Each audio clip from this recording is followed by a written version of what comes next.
Jamais sans la grâce, une dévotion matinale proposée par l'Église évangélique de la grâce en collaboration avec l'Institut théologique de Cotonou.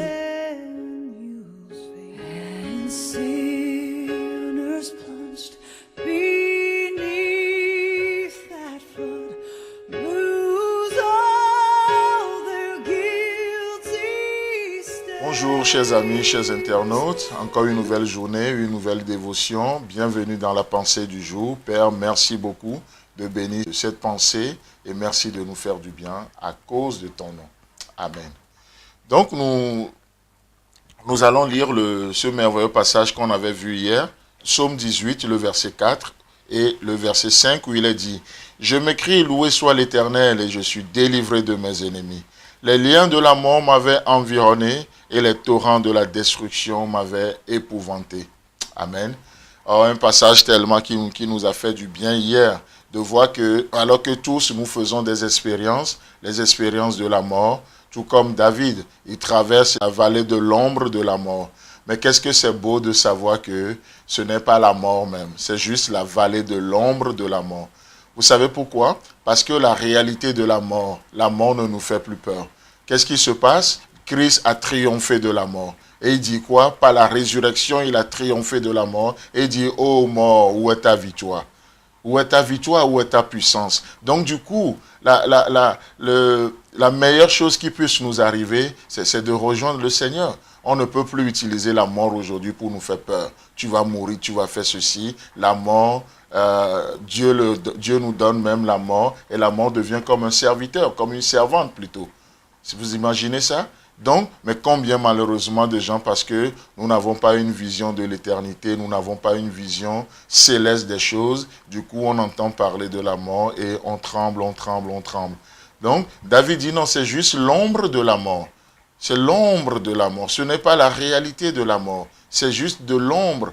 Et donc, l'ombre, qu'est-ce que c'est? Ça n'a pas de substance au fait, ça n'a pas de substance. Ça n'a pas de substance. Donc, les liens de la mort m'avaient environné. Et ça, c'est vrai.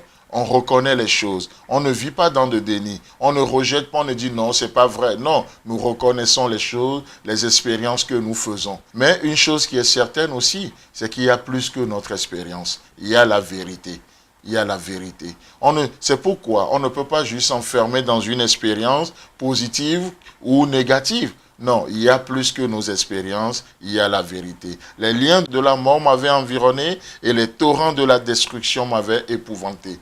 Mais laissez-moi vous dire que nous pouvons pousser un cri de victoire comme on l'avait vu hier. Jésus-Christ à la croix, tétélestai. Tétélestai. Quel type de cri nous poussons dans cette journée? Quel type de cri allons-nous pousser? Le cri de l'œuvre accomplie ou le cri de l'œuvre a accompli? À nous de choisir. Aujourd'hui, beaucoup de gens poussent de cris, de différentes sortes de cris. Le cri de l'œuvre a accompli.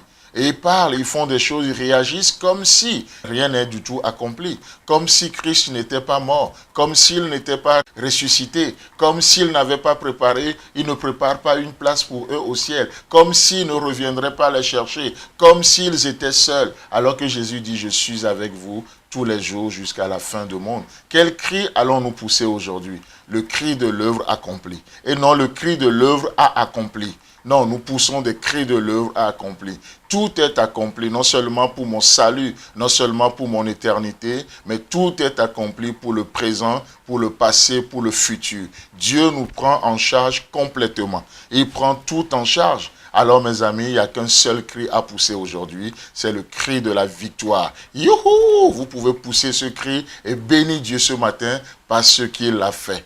L'œuvre est accomplie. Ce n'est pas une œuvre à accomplir. L'œuvre est accomplie. Quel cri poussez-vous aujourd'hui? Le cri de joie et non le cri de deuil. Le cri de joie et non le cri de deuil. Le cri de paix et non le cri d'angoisse. Oh mes amis, nous pouvons chanter un cantique nouveau aujourd'hui. Pourquoi? Parce qu'un cri peut tout changer. Je m'écris, loué soit l'Éternel et je suis délivré de mes ennemis. Amen. Oh super. Chers amis, comme on l'avait fait hier, nous aimerions encore une fois, parce que nous avons beaucoup de projets devant nous pour cette émission Jamais sans la grâce.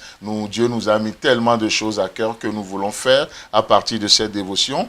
Donc, si vous voulez savoir davantage ce que nous voulons faire et vous êtes désireux d'être partenaire avec nous dans cette œuvre, il suffit simplement de nous appeler sur notre numéro WhatsApp ou nous envoyer un message au 00229 94 75 80 20. Que Dieu vous bénisse et à demain. Amen. C'est tout le temps que nous avons. Si vous avez aimé cette dévotion, parlez-en à vos amis. Parlez-leur du message de la grâce et de ce qu'il fait dans vos vies. Pour un sujet de prière, une question ou plus d'informations, contactez-nous. Téléphone 64 88 35 87 ou 96 42 69 05 ou par WhatsApp au 94 75 80 20.